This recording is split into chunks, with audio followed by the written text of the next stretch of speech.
Hi, welcome to Xylem IAS. അപ്പോൾ ഇന്ന് നടന്ന UPSC പ്രിലിംസിൻ്റെ എക്കണോമിക്സിൻ്റെ ചോദ്യങ്ങളാണ് നമ്മൾ ഡീറ്റെയിൽഡ് ആയിട്ട് ഡിസ്കസ് ചെയ്യാൻ വേണ്ടി പോകുന്നത്. അപ്പോൾ ചോദ്യങ്ങൾ നോക്കിക്കഴിഞ്ഞാൽ ഏകദേശം ഒരു 17ഓളം ചോദ്യങ്ങൾ നമുക്ക് ഇത്തവണത്തെ 2025 എക്കണോമിക്സിൽ നിന്ന് പ്രിലിംസിൽ നിന്ന് എക്കണോമിക്സിൽ ചോദിച്ചായിട്ട് നമുക്ക് കാണാൻ പറ്റും. കഴിഞ്ഞ വർഷം അതൊരു 15ഓളം ചോദ്യങ്ങളാണ് നമുക്ക് കാണാൻ പറ്റുന്നത്. 2024 പ്രിലിംസ് നോക്കുമ്പോൾ അതിനേക്കാളും കൂടുതൽ ചോദ്യങ്ങൾ ഇത്തവണത്തെ പ്രിലിംസിന് ചോദിച്ചിട്ടുള്ളതായിട്ട് നമുക്ക് കാണാം. ഇനി ചോദ്യങ്ങളുടെ നിലവാരം നോക്കുകയാണെങ്കിൽ പകുതിയോളം ചോദ്യങ്ങൾ ഒരു മോഡറേറ്റ് ടു ഡിഫിക്കൽട്ട് അല്ലെങ്കിൽ ഒരു മോഡറേറ്റ് ലെവൽ ചോദ്യങ്ങളായിരുന്നു. ഇനി ഒരു 7-8 ചോദ്യങ്ങൾ നമുക്കൊരു ഈസി ചോദ്യങ്ങളാണ് എന്ന് പറയാം. ഇനി ഒരു 7-8ഓളം ചോദ്യങ്ങൾ ഒരു മോഡറേറ്റ് ലെവൽ ചോദ്യവും പ്രധാനമായിട്ടും 1-2 ചോദ്യങ്ങൾ ഭയങ്കര ഡിഫിക്കൽട്ടായിട്ടുള്ള ഭയങ്കര ബുദ്ധിമുട്ടുള്ള ഹാർഡ് ചോദ്യങ്ങൾ എന്ന് പറയുന്ന ഒരു 1-2 ചോദ്യങ്ങൾ ഉണ്ടായിരുന്നു. അങ്ങനെ ഒരു മോഡറേറ്റ് ലെവലാണ് എക്കണോമിക്സിൻ്റെ ഇത്തവണത്തെ ചോദ്യ പേപ്പർ നമുക്ക് പറയാം. ഇനി മറ്റൊരു കാര്യം, നമ്മൾ ഇവിടുന്ന് പറയുന്ന കണക്കല്ല എക്സാം ഹാളിൽ ഇരിക്കുന്ന ഒരു ആസ്പിറന്റിനെ സംബന്ധിച്ചിടത്തോളം, എക്സാം എഴുതുന്ന ഒരു വ്യക്തിയെ സംബന്ധിച്ചിടത്തോളം പലതരത്തിലുള്ള ക്വസ്റ്റ്യൻസ്, അതായത് പല സബ്ജക്റ്റുകൾ, അത് ജോഗ്രഫി, പോളിറ്റി, അതുപോലെ history, science and technology, IR തുടങ്ങിയ പല ക്വസ്റ്റ്യൻസിലൂടെ ഇങ്ങനെ കടന്നു വരുമ്പോഴാണ് ഇടയിലുള്ള എക്കണോമിക്സ് ക്വസ്റ്റ്യൻസ് നിങ്ങൾ കാണുന്നത്. അപ്പോൾ മറ്റെല്ലാ ക്വസ്റ്റ്യൻസിൻ്റെയും ഡിഫിക്കൽറ്റി ലെവൽ ഈ ക്വസ്റ്റ്യൻസ് ആൻസർ ചെയ്യുന്ന സമയത്തും നിങ്ങൾക്ക് ഒരു ഇൻഫ്ലുവൻസ് ഉണ്ടാക്കിയേക്കാം. മനസ്സിലായല്ലോ? ചിലപ്പോൾ ഇത് ബുദ്ധിമുട്ടാണെന്ന് തോന്നിയേക്കാം. ഞാൻ പറയുന്നു, ഇപ്പോഴും എക്സാം ഹാളിൽ ഇരിക്കുന്ന ഒരു ഉദ്യോഗാർത്ഥിയുടെ അല്ലെങ്കിൽ എക്സാം എഴുതുന്ന ഒരു വ്യക്തിയുടെ മനോനില അല്ല ഞാനിവിടെ നോക്കുന്നത്. കാരണം നിങ്ങളെ സംബന്ധിച്ചിടത്തോളം ചിലപ്പോൾ അത് ബുദ്ധിമുട്ടുള്ള ചോദ്യങ്ങളായിരിക്കും. എന്നെല്ലാം പൊതുവായിട്ട് ഒരു അനാലിസിസ് നടത്തുന്ന സമയത്ത് ഒരു 7 ചോദ്യങ്ങൾ എളുപ്പവും, ഒരു 7 ചോദ്യങ്ങൾ ഒരു മോഡറേറ്റ് ലെവലും, 1-2 ചോദ്യങ്ങൾ ഡിഫിക്കൽറ്റി ലെവൽ കൂടിയതും ഉണ്ടായിരുന്നു. ഇനി നമുക്കിവിടെ നോക്കിക്കഴിഞ്ഞാൽ കൂടുതലായിട്ടും ചോദ്യങ്ങൾ വന്നിട്ടുള്ളത് ക്യാപിറ്റൽ മാർക്കറ്റ് എന്ന് പറയുന്ന ഏരിയയിൽ നിന്നാണ് കേട്ടോ. ക്യാപിറ്റൽ മാർക്കറ്റ്, അതുപോലെ തന്നെ ഫിസ്ക്കൽ പോളിസി. അപ്പോൾ ഈ ഒരു പ്രിലിംസിൻ്റെ ഹോട്ട് ടോപ്പിക്കുകളെന്ന് ഞാൻ ഐഡൻറ്റിഫൈ ചെയ്തിട്ടുള്ളത് ക്യാപിറ്റൽ മാർക്കറ്റും ഫിസ്ക്കൽ പോളിസിയാണ്. കാരണം ക്യാപിറ്റൽ മാർക്കറ്റിൽ 4ഓളം ചോദ്യങ്ങളും ഫിസ്ക്കൽ പോളിസിയിൽ നിന്ന് 3ഓളം ചോദ്യങ്ങളും വന്നിട്ടുണ്ട്. ഫിസ്ക്കൽ പോളിസി ആൻഡ് ബഡ്ജറ്റ്, അതുപോലെ ക്യാപിറ്റൽ മാർക്കറ്റ്. അപ്പോൾ റീസെൻ്റ് ആയിട്ടുള്ള ഒരു 3-4 വർഷത്തെ ട്രെൻഡ് നോക്കിക്കഴിഞ്ഞാൽ നമുക്ക് മനസ്സിലാകുന്നത് എക്കണോമിക്സിൻ്റെ ഒരു ഹോട്ട് ടോപ്പിക്കായിട്ട് ഇപ്പോൾ ക്യാപിറ്റൽ മാർക്കറ്റ് മാറിയിരിക്കുന്നു. വളരെ മുന്നേ അങ്ങനെ UPSC ഈ പറയുന്ന പോലെ ക്യാപിറ്റൽ മാർക്കറ്റിൽ നിന്ന് അങ്ങനെ ചോദ്യങ്ങൾ ഒരുപാട് ചോദിച്ച് കണ്ടിട്ടില്ല. എന്നാൽ നമുക്കറിയാം റീസെൻ്റായിട്ട് നമ്മൾ ക്യാപിറ്റൽ മാർക്കറ്റിൽ ഇൻവെസ്റ്റ് ചെയ്യുന്നതും ട്രേഡിംഗ് നടത്തുന്നതും വളരെയധികം കൂടിയിട്ടുണ്ടല്ലേ. ഇന്ത്യ തന്നെ ഇപ്പോൾ ലോകത്തിലെ ഏറ്റവും വലിയ ഓഹരി വിപണികളിൽ ടോപ്പ് 5 നിൽക്കുന്ന രാജ്യമാണ് ഇന്ത്യ എന്ന് പറയുന്നത്. അപ്പോൾ അതുകൊണ്ട് തന്നെ നമുക്ക് ഈ പറയുന്ന പോലെ ക്യാപിറ്റൽ മാർക്കറ്റ് എന്ന് പറയുന്നത് റെഗുലറായിട്ട് വാർത്തകളിൽ വരുന്ന കാര്യം. അപ്പോൾ അതിൽ നിന്ന് ചോദ്യങ്ങൾ ചോദിക്കുന്നതുകൊണ്ട് നമ്മൾ അത്ഭുതപ്പെടേണ്ട കാര്യമില്ല. അപ്പോൾ ക്യാപിറ്റൽ മാർക്കറ്റ് ഒരു ഹോട്ട് ടോപ്പിക്കാണ്. ദെൻ ഫിസ്ക്കൽ പോളിസിയായിട്ട് ബന്ധപ്പെട്ട് ഫിസ്ക്കൽ ഡെഫിസിറ്റ്, അതുപോലെ പ്രൈമറി ഡെഫിസിറ്റ്, റവന്യൂ ഡെഫിസിറ്റ്, അത്തരത്തിലുള്ള ചോദ്യങ്ങളും ചോദിച്ചിട്ടുണ്ട്. അപ്പോൾ ഇത് രണ്ടും ഹോട്ട് ടോപ്പിക്കാണ് ഈ വർഷത്തെ UPSC പ്രിലിംസിൻ്റെ എക്കണോമിക്സ് ചോദ്യ പേപ്പർ എന്ന് പറയുന്നത്. അല്ലാതെ ടാക്സേഷൻ എന്ന് ചോദ്യം വന്നിട്ടുണ്ട്. പിന്നെ അതുകൂടാതെ സ്കീമുകളിൽ നിന്ന് സ്കീംസ് ഉണ്ടല്ലോ, ഗവൺമെൻറ് സ്കീംസ്, അതുമായിട്ട് ബന്ധപ്പെട്ട അപ്ഡേറ്റുകൾ വാർത്തകളിൽ വരുമ്പോൾ അതിൽ നിന്ന് ചോദ്യങ്ങൾ വന്നിട്ടുണ്ട്. പിന്നെ അപ്പോൾ ഇത്തരത്തിലുള്ള മേഖലകളിൽ നിന്നാണ്. പിന്നെ ഇൻഫ്രാസ്ട്രക്ചർ എന്ന് കറണ്ട് അഫയേഴ്സുമായിട്ട് ബന്ധപ്പെട്ട് ചോദ്യം വന്നിട്ടുണ്ട്. അപ്പോൾ ഇത്തരത്തിൽ നോക്കിക്കഴിഞ്ഞാൽ ക്യാപിറ്റൽ മാർക്കറ്റും ഫിസ്ക്കൽ പോളിസി തന്നെയാണ് നമുക്ക് ഏറ്റവും കൂടുതൽ ചോദ്യങ്ങൾ വന്നിട്ടുള്ള ഹോട്ട് ടോപ്പിക്കായിട്ട് ഐഡൻറ്റിഫൈ ചെയ്യാൻ പറ്റുന്ന ഏരിയാസ് എന്ന് പറയുന്നത്. ഓക്കെ അല്ലേ? നമുക്ക് ഓരോ ചോദ്യങ്ങളായിട്ട് നമ്മളിവിടെ ഓരോ ചോദ്യങ്ങളായിട്ടും ഡിസ്കസ് ചെയ്യുന്നുണ്ട്. ആ ചോദ്യങ്ങൾ എവിടെ നിന്നെല്ലാം വന്നിട്ടുണ്ട് അതിൻ്റെ ഒരു എക്സ്പ്ലനേഷൻ നമ്മൾ നോക്കുന്നുണ്ടാകും. അപ്പോൾ അതിൽ ആദ്യത്തെ ചോദ്യം എന്ന് പറയുന്നത്, suppose the revenue expenditure is 80,000 crore and the revenue received of the government are 60,000 crore. The government budget also shows borrowings of 10,000 crores and interest payments of 6,000 crores. Which of the following statements are correct? ഇത് fiscal policy and budget, ഞാൻ പറഞ്ഞു hot ടോപ്പിക്കിൽ ഒരു area ആയിട്ടുള്ള fiscal policy and budget എന്ന് വന്നിട്ടുള്ളൊരു ചോദ്യമാണ്. Actually നമ്മുടെ prelims extreme 60-day programme ഉണ്ടല്ലോ, അത് കണ്ടിട്ടുള്ളവരാണ് നിങ്ങളെങ്കിൽ, അതായത് അതിൻ്റെ ബഡ്ജറ്റ് സെഷൻ കണ്ടിട്ടുണ്ടെങ്കിൽ ഈ ചോദ്യത്തിൻ്റെ ആൻസർ നിങ്ങൾക്ക് ഉറപ്പായിട്ടും ചെയ്യാൻ പറ്റും. പിന്നെ UPSC ഒരു പ്രത്യേകത, UPSC ഇങ്ങനത്തെ ചോദ്യങ്ങൾ അങ്ങനെ ചോദിക്കാറില്ല. മനസ്സിലായല്ലോ? ഈ പറയുന്ന പോലെ നമ്മൾ CSAT-ലാണ് കണക്കിൻ്റെ കളികൾ കാണാൻ പറ്റുന്നത് അല്ലേ. CSAT-ലുള്ള കണക്ക് നിങ്ങൾ നോക്കിയപ്പോൾ GS 1 വന്ന് കിടപ്പുണ്ട്. അതായത് ഈ പറയുന്ന പ്രത്യേകത എന്ന് വെച്ച് കഴിഞ്ഞാൽ ഇത് വർക്കൗട്ട് ചെയ്യാനുള്ള പ്രോബ്ലം, നമ്മൾ അങ്ങനെ എക്കണോമിക്സിൽ അങ്ങനെ പ്രോബ്ലംസ് വർക്കൗട്ട് ചെയ്യുന്ന ചോദ്യങ്ങൾ അങ്ങനെ UPSC പ്രിലിംസിൽ ചോദിക്കാറില്ല. പക്ഷേ ഇവിടെ വന്നിട്ടുണ്ടെങ്കിലും ഇത് ഭയങ്കര സിമ്പിളായിട്ടുള്ള ചോദ്യമാണ്. ഞാൻ പറഞ്ഞു നമ്മുടെ പ്രിലിംസ് എക്സ്ട്രീം ക്ലാസ്സിൽ ഇരുന്നവർക്കാണെങ്കിൽ ഈ ചോദ്യത്തിൻ്റെ ആൻസർ കിട്ടും. നമ്മൾ നോക്കിയേ, revenue deficit, fiscal deficit with examples നമ്മൾ എന്ത് ചെയ്തിട്ടുണ്ട്, ആ എക്സ്ട്രീം ക്ലാസ്സിൽ നമ്മൾ നോക്കിയിട്ടുണ്ട് അല്ലേ. അതില്ലാതെ നിങ്ങൾ സ്വന്തമായിട്ട് സെൽഫ് സ്റ്റഡി നടത്തിയവർക്കോ അല്ലെങ്കിൽ ഈ പറയുന്ന പോലെ സ്റ്റാൻഡേർഡ് ടെക്സ്റ്റ് ബുക്ക് വായിച്ചവർക്കോ അല്ലെങ്കിൽ ഈവൻ NCERT വായിച്ചവർക്കും ഇത് കിട്ടും. ഇത് NCERT കൃത്യമായിട്ടും എന്ത് ചെയ്യുന്നുണ്ട്, ഈ ഡെഫിസിറ്റുകളുടെ എല്ലാ formulas NCERT +2 NCERT macro economics text ബുക്കിനകത്ത് ഈ പറയുന്ന ഫോർമുലാസ് എല്ലാം തന്നെ കൊടുത്തിട്ടുണ്ട്. അപ്പോൾ കൃത്യമായിട്ട് അത് കണ്ടിട്ടുള്ള ആൾക്കാർക്ക്, അത് വായിച്ചിട്ടുള്ള ആൾക്കാർക്ക് ഇതിൻ്റെ ആൻസർ കിട്ടും. സിമ്പിളാണ്. ഇവിടെ നോക്കിയേ, റവന്യൂ ഡെഫിസിറ്റ് ഇസ് 20,000 crores. എന്താണ് റവന്യൂ ഡെഫിസിറ്റ് എന്ന് പറയുന്നത്? നമ്മൾ ക്ലാസ്സിൽ എക്സ്പ്ലെയിൻ ചെയ്താണ്. റവന്യൂ ഡെഫിസിറ്റ് എന്ന് പറയുന്നത് നമ്മുടെ റവന്യൂ ബഡ്ജറ്റിൽ ഉണ്ടാകുന്ന ഡെഫിസിറ്റ് ആണ് റവന്യൂ ഡെഫിസിറ്റ്. അതിന് മുന്നേ എന്താ ഡെഫിസിറ്റ്? ഡെഫിസിറ്റ് നമുക്കറിയാവുന്ന കാര്യമാണ്. Standard formula for the deficit എന്ന് പറയുന്നത് എക്സ്പെൻഡിച്ചർ മൈനസ് റെസീവ്ഡ്. ചെലവിൽ നിന്ന് വരുമാനം കുറയ്ക്കുമ്പോൾ നമുക്കുണ്ടാകുന്നതാണ് ഡെഫിസിറ്റ്. മലയാളത്തിൽ കമ്മി എന്ന് പറയും. ചെലവ് കൂടുതലും വരുമാനം കുറവും, അതാണ് ഡെഫിസിറ്റ് എന്ന് പറയുന്നത് അല്ലേ. അപ്പൊ റവന്യൂ ഡെഫിസിറ്റ് എന്ന് പറഞ്ഞാൽ എന്താ? റവന്യൂ ബഡ്ജറ്റിനകത്ത് ഉണ്ടാകുന്ന ഡെഫിസിറ്റ്. അതിന്റെ അർത്ഥം revenue deficit is equal to revenue expenditure minus revenue received. ഇവിടെ നോക്കിയേ, ചോദിച്ചിരിക്കുന്നത് റവന്യൂ ഡെഫിസിറ്റ് ഇസ് 20,000 crores എന്നാണ് പറയുന്നത്. അപ്പം നോക്കിയേ, റവന്യൂ എക്സ്പെൻഡിച്ചർ 80,000 എന്ന് കൊടുത്തിട്ടുണ്ട്, റവന്യൂ റെസീപ്റ്റ് 60,000 എന്ന് കൊടുത്തിട്ടുണ്ട്.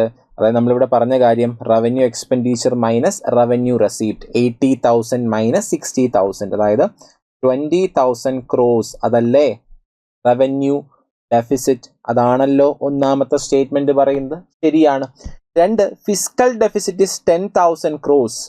പക്ഷെ ഇവിടെ ഫിസ്ക്കൽ ഡെഫിസിറ്റിനെ പറ്റി യാതൊന്നും തന്നെ പറയുന്നില്ല. പക്ഷെ നമ്മൾ എക്സ്ട്രീമിന്റെ ക്ലാസ്സിൽ നമ്മൾ ഡിസ്കസ് ചെയ്ത കാര്യമാണ്. Fiscal deficit is actually the borrowings made by the government during a financial year അല്ലേ. ഒരു സാമ്പത്തിക വർഷം ഗവൺമെന്റിന്റെ മുഴുവൻ ചെലവുകളും, അതായത് ഗവൺമെന്റ് ടോട്ടൽ എക്സ്പെൻഡിച്ചർ മീറ്റ് ചെയ്യാൻ ഗവൺമെന്റിന്റെ ടോട്ടൽ റെസീവിനെ കൊണ്ട് പറ്റുന്നില്ല എന്നുണ്ടെങ്കിൽ ഗവൺമെന്റ് എന്ത് ചെയ്യും? കടമെടുക്കും. ബോറോയിങ്സ്, കടമെടുക്കും അല്ലേ. അതിനെയാണ് ഫിസ്ക്കൽ ഡെഫിസിറ്റ് എന്ന് പറയുന്നത്. ഇവിടെ നോക്കിയേ, ഫിസ്ക്കൽ ഡെഫിസിറ്റ് നമ്മൾ പറഞ്ഞു കണ്ടോ, ബോറോയിങ്സ്. ബോറോയിങ്സിനെയാണ് നമ്മൾ ഫിസ്ക്കൽ ഡെഫിസിറ്റ് എന്ന് പറയുന്നത്. ഇവിടുത്തെ ഈ ഒരു ക്വസ്റ്റ്യൻ പ്രകാരം ഇവിടെ കൊടുത്തിട്ടുണ്ട് 10,000 ആണ് ഗവൺമെന്റിന്റെ ബോറോയിങ്സ് എന്ന് പറയുന്നത്. Government budget also shows borrowings of 10,000 crores. അത് തന്നെയാണ് രണ്ടാമത്തെ statement, fiscal deficit is 10,000 crore. നിങ്ങൾക്ക് ഈ വർഷം ഒരു 50,000 കോടി രൂപയുടെ ചെലവ്, അല്ലെങ്കിൽ നിങ്ങൾ സാധാരണ ഒരു മനുഷ്യൻ എന്ന രീതിയിൽ ഒരു 5 ലക്ഷം രൂപ ഈ വർഷം നിങ്ങൾക്ക് ചെലവുണ്ട്. പക്ഷെ നിങ്ങളുടെ വരുമാനം 3 ലക്ഷമേ മുഴുവനായിട്ടുള്ളൂ. അപ്പോൾ ബാക്കി നിങ്ങളുടെ ചെലവ് മീറ്റ് ചെയ്യാൻ നിങ്ങൾ 2 ലക്ഷം രൂപ ലോൺ എടുക്കുന്നു. ഈ ലോണാണ് നിങ്ങളുടെ fiscal deficit. Fiscal deficit is 10,000 crore ഇവിടെ പറയുന്നുണ്ട്. കാരണം the government budget also shows borrowings. ഗവൺമെന്റിന്റെ എക്സ്പെൻഡിച്ചർ മീറ്റ് ചെയ്യാൻ ഗവൺമെന്റിന്റെ കയ്യിലെ റെസീപ്റ്റ് വരുമാനത്തിനെ കൊണ്ട് പറ്റുന്നില്ല. അപ്പൊ ഗവൺമെന്റ് കടമെടുത്തു. അതാണ് ഗവൺമെന്റിന്റെ ഫിസ്ക്കൽ ഡെഫിസിറ്റ്. ഇനി പ്രൈമറി ഡെഫിസിറ്റ് എന്താ? അത് നമ്മൾ നമ്മുടെ ക്ലാസ്സിൽ ഡിസ്കസ് ചെയ്തു. എന്താണ് പ്രൈമറി ഡെഫിസിറ്റ് എന്നുള്ള കാര്യം അല്ലേ. Fiscal deficit minus net interest payments. മനസ്സിലായല്ലോ. അപ്പോൾ fiscal deficit minus net interest payments ആണ് പ്രൈമറി ഡെഫിസിറ്റ്. ഇവിടെ ഫിസ്ക്കൽ ഡെഫിസിറ്റ് എത്രയാണെന്ന് പറയുന്നുണ്ട്? 10,000 ആണെന്ന് പറയുന്നുണ്ട്. ഇനി നെറ്റ് ഇൻട്രസ്റ്റ് പേയ്മെന്റ്സ് എത്രയാ? 6,000 ആണെന്ന് പറയുന്നുണ്ട്. 10,000 മൈനസ് 6,000 4,000 crores അല്ലേ. ആണല്ലോ. ഈ 3 സ്റ്റേറ്റ്മെന്റുകൾ ഇവിടെ ശരിയല്ലേ? ഓപ്ഷൻ ഡി അല്ലേ റൈറ്റ് ആയിട്ടുള്ള ആൻസർ. മനസ്സിലായല്ലോ. അപ്പം നിങ്ങളൊരു കാര്യം ചെയ്യുക, എക്സാം എഴുതിയിട്ടുള്ള ആൾക്കാരാണെങ്കിൽ ഈ പറയുന്നതിൽ എത്ര നമുക്ക് കറക്റ്റായിട്ട് കിട്ടി, തെറ്റിപ്പോയതിൽ എങ്ങനെയാണ് നിങ്ങൾക്ക് തെറ്റിയത്, എന്തുകൊണ്ട് തെറ്റിപ്പോയി എന്നുള്ള കാര്യം കൂടെ ഒന്ന് കമൻറ്റ് ചെയ്യാൻ വേണ്ടി ശ്രമിക്കുക കേട്ടോ. എന്തുകൊണ്ടാണ് നിങ്ങൾക്ക് തെറ്റിപ്പോയത്? നമുക്കൊരു കാര്യം അറിയാം, എക്സാം ഹാളിൽ നമ്മൾ ടെൻഷനിലായിരിക്കും, അതൊരു കാരണമാണ്. എന്നിരുന്നാലും നമുക്ക് ഈ സ്റ്റേറ്റ്മെൻറ്റ് വായിച്ച് നോക്കുന്നതിനിടയിൽ നമ്മൾ ചില കാര്യങ്ങൾ മിസ് ചെയ്തിട്ടുണ്ടാകും, അതുകൊണ്ട് തെറ്റിപ്പോയ ആൾക്കാരുണ്ടാകും. ഇനി നിങ്ങൾക്ക് ആ തെറ്റ് വരാൻ പാടില്ല. അതുകൊണ്ടാണ് ഞാൻ പറയുന്നത്. തെറ്റിപ്പോയെങ്കിൽ എന്തുകൊണ്ട് തെറ്റി എന്നുള്ളതിന് കമൻറ്റിലിടാൻ വേണ്ടി ശ്രമിക്കുക കേട്ടോ. അടുത്ത ക്വസ്റ്റ്യൻ, ഇതും നമ്മൾ ക്ലാസ്സിൽ ഡിസ്കസ് ചെയ്താണ്. നേരത്തെ പറഞ്ഞ ക്വസ്റ്റ്യൻ അതേ കണക്ക്, അതേ സെയിം സാധനം തന്നെ ഇവിടെ കൊടുത്തിട്ടുള്ളത്. ഒരു കൺട്രിയുടെ ഫിസ്ക്കൽ ഡെഫിസിറ്റ് 50,000 ആണെന്ന് പറയുന്നുണ്ട്. അതിന് 10,000 കോടി രൂപ non debt creating capital receipt ആണെന്ന് പറയുന്നുണ്ട്. The countries interest liabilities 1,500 crores ആണെന്ന് പറയുന്നുണ്ട്. അങ്ങനെയാണെങ്കിൽ പ്രൈമറി ഡെഫിസിറ്റ് എത്രയാ? പല ആൾക്കാരും ഇവിടെ കൺഫ്യൂഷൻ ആകാനുള്ള സാധ്യത. 10,000 എന്താ? 10,000 നമ്മളെ കൺഫ്യൂസ് ചെയ്യാൻ തന്നിരിക്കുന്ന ഫിഗറാ. അത് നമുക്ക് വേണ്ട. നമുക്ക് എന്ത് മതി? Fiscal deficit minus net interest payments. Fiscal deficit is 50,000, net interest payment is 1,500, അത് 48,500 അല്ലേ. ഓപ്ഷൻ എ ആണ് ഇവിടുത്തെ റൈറ്റ് ആയിട്ടുള്ള ആൻസർ. നേരത്തെ പറഞ്ഞ കാര്യം നമ്മൾ എക്സ്ട്രീമിന്റെ ക്ലാസ്സിൽ ഡിസ്കസ് ചെയ്ത കാര്യമാണ്. നിങ്ങൾ NCERT ടെക്സ്റ്റ് ബുക്ക് വായിച്ചു കഴിഞ്ഞാൽ നിങ്ങൾക്ക് കിട്ടുന്ന കാര്യമാണ്. നിങ്ങൾ പഠിച്ചിട്ടുണ്ടെങ്കിൽ ആൻസർ കിട്ടും. മനസ്സിലായാലും ഈ 2 ചോദ്യങ്ങൾ നിങ്ങൾക്ക് ആൻസർ ചെയ്തുകൂടെ? സിമ്പിൾ ആയിട്ടുള്ള ക്വസ്റ്റ്യൻസ് ആണ്. അപ്പോൾ ഇതിൻ്റെ ഡിഫിക്കൽട്ടി ലെവൽ ഈസിയാണ്. മനസ്സിലായല്ലോ. അവിടെ ചെന്നിട്ട് നമുക്ക് എന്ത് ചെയ്താൽ മതി, ഇത് വർക്കൗട്ട് ചെയ്ത് നോക്കിയാൽ മതി. പക്ഷെ നമ്മൾ ഇത്തരത്തിലൊരു ചോദ്യം പ്രതീക്ഷിച്ചിട്ടുണ്ടാവത്തില്ല. ഇങ്ങനെ വർക്കൗട്ട് ചെയ്ത് ഫിസിക്കൽ ഡെഫിസിറ്റും റവന്യൂ ഡെഫിസിറ്റും കണ്ടുപിടിക്കാനുള്ള ചോദ്യം നമ്മൾ അങ്ങനെ പ്രതീക്ഷിച്ചിട്ടുണ്ടാവത്തില്ല. പക്ഷെ നമ്മളിത് പഠിച്ചിട്ട് പോയിട്ടുണ്ടായിരിക്കും. അപ്പോൾ ഇത് നമ്മുടെ അവിടെ നിന്ന് വന്നിട്ടുള്ളതാണ്, എക്സ്ട്രീമിൽ നമ്മൾ പറഞ്ഞതാണ്. ഇനി അടുത്തൊരു ചോദ്യം IBRD ആയിട്ട് ബന്ധപ്പെട്ടതാണ്. ഇന്റർനാഷണൽ എക്കണോമിക് ഓർഗനൈസേഷൻസ് ഉണ്ടല്ലോ, അതിനകത്ത് IBRD എന്ന് പറയുന്ന സ്ഥാപനത്തിനെ പറ്റി നിങ്ങൾ എല്ലാവരും കേട്ടിട്ടുണ്ട് അല്ലേ? International bank for reconstruction and development. അതായത് വേൾഡ് ബാങ്ക് ഗ്രൂപ്പ് എന്ന് പറഞ്ഞാൽ ഒരുപാട് സംഘടനകൾ ചേരുന്നതാണ് വേൾഡ് ബാങ്ക് ഗ്രൂപ്പ് എന്ന് പറയുന്നത്. അതിനകത്ത് ഇന്റർനാഷണൽ ഫിനാൻഷ്യൽ കോർപ്പറേഷൻ വരുന്നുണ്ട്, മിഗ വരുന്നുണ്ട്, അതുപോലെ തന്നെ IBRD വരുന്നുണ്ട്. എന്നിങ്ങനെ ഒരുപാട് സ്ഥാപനങ്ങൾ ചേരുന്ന ഒരു ഗ്രൂപ്പിനെയാണ് നമ്മൾ വേൾഡ് ബാങ്ക് ഗ്രൂപ്പ് എന്ന് പൊതുവിൽ പറയുന്നത്. ഈ വേൾഡ് ബാങ്ക് ഗ്രൂപ്പിനകത്തുള്ള IBRD എന്ന് പറയുന്ന സ്ഥാപനത്തിനെ പറ്റിയാണ് ചോദിച്ചിരിക്കുന്നത്, international bank for reconstruction and development. അവിടെ അപ്പോൾ ഇവിടെ നോക്കിക്കേ, ഇതിനകത്ത് പറയുന്നത് it provides loan and guarantees to middle income countries. ഇത് മിഡിൽ ഇൻകം കൺട്രീസിന് ലോൺസ് ആൻഡ് ഗ്യാരണ്ടീസ് കൊടുക്കുന്നു. Okay. 2, it works single handedly to help developing countries to reduce poverty. Then 3, it was established to help Europe rebuild after World War II. ഇതെന്ന് പറയുന്നത് വേണമെങ്കിൽ ഒരു moderate ലെവലുള്ള ചോദ്യമാണെന്ന് പറയാൻ കേട്ടോ. കാരണം എന്ന് വെച്ച് കഴിഞ്ഞാൽ IBRD അങ്ങനെ ഡീറ്റെയിൽഡ് ആയിട്ട് ഈ പറയുന്ന കണക്ക് നമ്മൾ നോക്കിയിട്ട് പോകണമെന്നില്ല. കാരണം IBRD അങ്ങനെ ഈ പറയുന്ന പോലെ അതിൻ്റെ ഫീച്ചേഴ്സ് എന്താണ്, അതെങ്ങനെ ഫോം ചെയ്തു, അത് World War II സമയത്താണ് ഫോം ചെയ്തിട്ട് പോകണമെന്ന് നമുക്ക് നോക്കിയിട്ട് പോകണമെന്ന് നിർബന്ധമില്ല. പക്ഷെ എന്നിരുന്നാലും ഇവിടെ സെക്കൻഡ് സ്റ്റേറ്റ്മെന്റ് വായിച്ചു നോക്കി. It work single handedly to help developing countries to reduce poverty. ഒരൊറ്റക്കെട്ടായി പ്രവർത്തിക്കുന്ന ഈ പറയുന്ന പോലെ ദാരിദ്ര്യം കുറയ്ക്കാൻ വേണ്ടി. ഏത് IBRD മാത്രം ആണോ? IBRD മാത്രമാണോ അവിടെ പ്രവർത്തിക്കുന്നത്? അല്ല. IBRD മാത്രമല്ല, നമ്മൾ പറഞ്ഞ വേൾഡ് ബാങ്ക് ഗ്രൂപ്പ് എന്ന് പറയുമ്പോൾ മറ്റ് സ്ഥാപനങ്ങളും അവിടെ പ്രവർത്തിക്കുന്നുണ്ട്. മനസ്സിലായല്ലോ? അപ്പൊ അതിൽ IBRDയുടെ മാത്രം റോളാണോ അത് ഈ പറയുന്ന പോലെ പോവർട്ടി റെഡ്യൂസ് ചെയ്യുക എന്നുള്ളത്? അല്ല, IBRDയുടെ മാത്രം റോൾ അല്ല അതെന്ന് പറയുന്ന പകരം എന്താണ് ഈ പറയുന്ന പോലെ IBRDക്കൊപ്പം തന്നെ IBRD ജോയിൻസ് വിത്ത് IDA. അതുപോലെ തന്നെ എന്ത് ചെയ്യുന്നുണ്ട് ഈ പറയുന്ന പോലെ എന്താ for the poorest countries to form the World Bank. മനസ്സിലായല്ലോ? They work closely with institutions of World bank group, public and private sector in developing countries to reduce poverty and build shared prosperity. അവർ മാത്രമല്ല പ്രവർത്തിക്കുന്നത്, അതിനകത്ത് വേറെ world bank ഗ്രൂപ്പിലെ സ്ഥാപനങ്ങളും വരുന്നുണ്ട്. അപ്പോൾ ഈ സ്റ്റേറ്റ്മെന്റ് തെറ്റാണ് എന്ന് പറയുമ്പോൾ ഈ ഒരു സ്റ്റേറ്റ്മെന്റ് ഉൾപ്പെടുന്ന ഓപ്ഷൻസ് നമുക്കൊന്ന് നോക്കാം.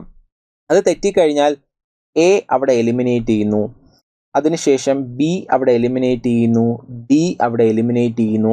നമ്മൾ പിന്നെ ഏതിലോട്ട് എത്തുന്നു? ഓപ്ഷൻ Cയിലോട്ട് എത്തുന്നു. 1 and 3 ഓൺലി. എലിമിനേഷനിലൂടെ നമുക്ക് എന്ത് ചെയ്യാം?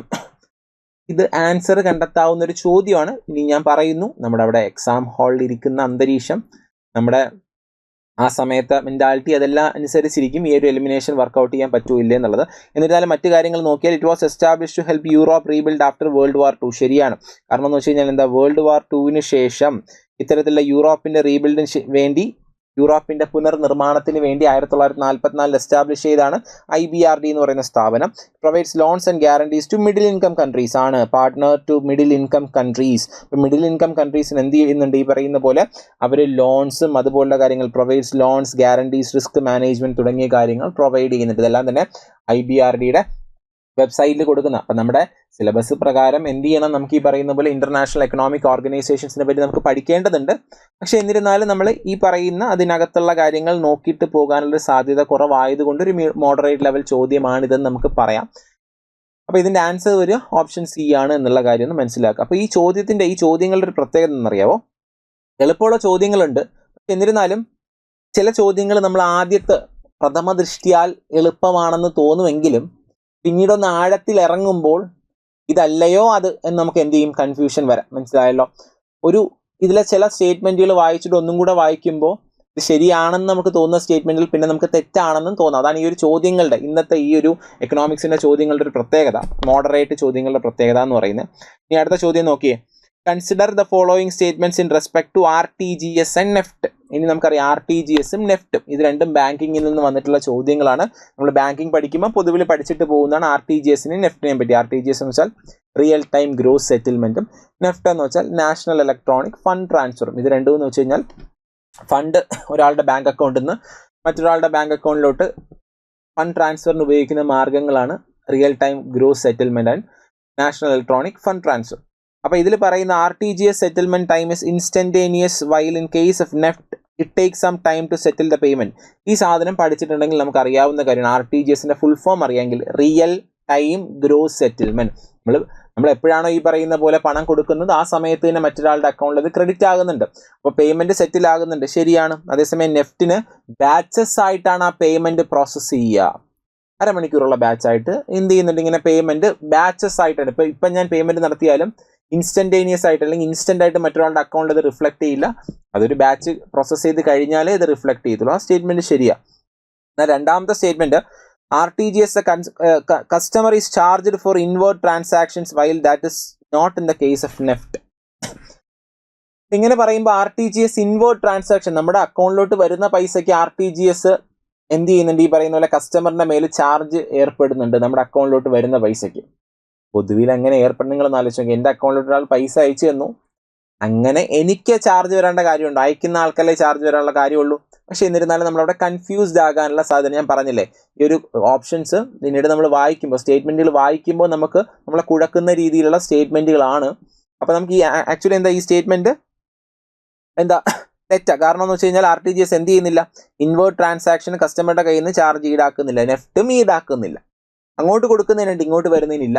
Then operating hours for RTGS are restricted on certain days while this is not true for NEFT. ഇത് തെറ്റാട്ടോ. RTGS എന്ന് പറഞ്ഞ real time gross settlement NEFT ഇപ്പോൾ രണ്ടും തന്നെ 24/7 പ്രവർത്തിക്കുന്നു. ഇവിടെ പറയുന്നുണ്ട് RTGS ചില സർട്ടൻ ഡേയ്സിൽ റെസ്ട്രിക്ട് ചെയ്തിട്ടുണ്ടെന്ന് പറയുന്നുണ്ട്. എന്നാൽ നെഫ്റ്റ് അങ്ങനെയല്ല. രണ്ടും തന്നെ 24/7 പ്രവർത്തിക്കുന്ന സംവിധാനങ്ങളാണ് RTGS നെഫ്റ്റ് എന്ന് പറയുന്നത്. അപ്പോൾ 2, 3 ഇവിടെ തെറ്റാ. ഇനി ഇത് എളുപ്പമുള്ള ആൾക്കാരുണ്ടായിരിക്കും, ചില ആൾക്കാർക്ക് ബുദ്ധിമുട്ടായിരിക്കും. ഞാൻ പറഞ്ഞു ആ സമയത്ത് എക്സാം എഴുതുന്ന സമയത്ത് നിങ്ങളുടെ മാനസികാവസ്ഥ പോലെ ഇരിക്കും. അപ്പോൾ നിങ്ങൾക്ക് കുറേ അങ്ങനെയാണെങ്കിൽ എല്ലാ ക്വസ്റ്റ്യൻസും പറഞ്ഞൂടെ മാനസികാവസ്ഥ എന്ന് പറഞ്ഞുകൊണ്ട്. പക്ഷെ അങ്ങനെയല്ല ഞാൻ ഇവിടെ ഉദ്ദേശിച്ചത്. ചില ചോദ്യങ്ങൾ നമ്മളെ കുഴപ്പിക്കാവുന്ന സ്റ്റേറ്റ്മെന്റുകൾ വരുമ്പോൾ ആ ഒരു സമയത്ത് മറ്റ് ചോദ്യങ്ങൾ വായിച്ച് ഓൾറെഡി നമ്മൾ കൺഫ്യൂസ്ഡ് ആയിരിക്കുന്ന സമയത്ത് ഇത് നമ്മളെ ബുദ്ധിമുട്ടിപ്പിച്ചേക്കാം. അപ്പോൾ ഇവിടെ കറക്റ്റ് സ്റ്റേറ്റ്മെന്റ് എന്ന് പറയുന്നത് ഏതാ? ഓപ്ഷൻ എ 18 എന്ന് പറയുന്ന ഓപ്ഷൻ എ ഓൺലി ആണ്.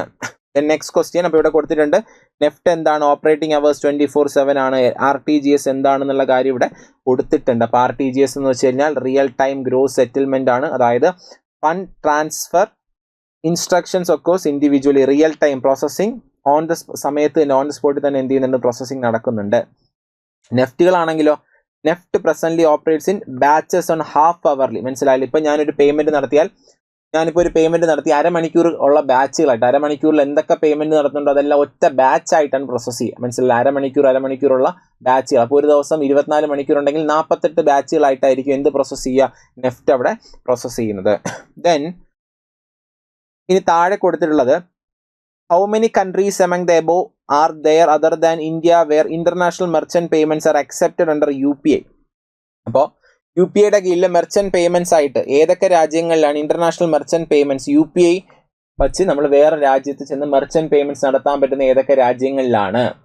ഇവിടെ നോക്കിക്കഴിഞ്ഞാൽ ഇത് കൃത്യമായിട്ടും NPCI അറിയാലോ. കാരണം UPI നടപ്പിലാക്കുന്നത് national payment corporation of India എന്ന് പറയുന്ന സ്ഥാപനം NPCIയുടെ വെബ്സൈറ്റിൽ നോക്കിക്കഴിഞ്ഞാൽ കൃത്യമായിട്ടും UAE, ഫ്രാൻസ്, സിംഗപ്പൂർ രാജ്യങ്ങൾ കൊടുത്തിട്ടുണ്ട്. ഇവിടെ നോക്കിയേ, Bhutan, France, Mauritius, Nepal, Singapore, Sri Lanka, UAE തുടങ്ങിയ രാജ്യങ്ങളാണ്.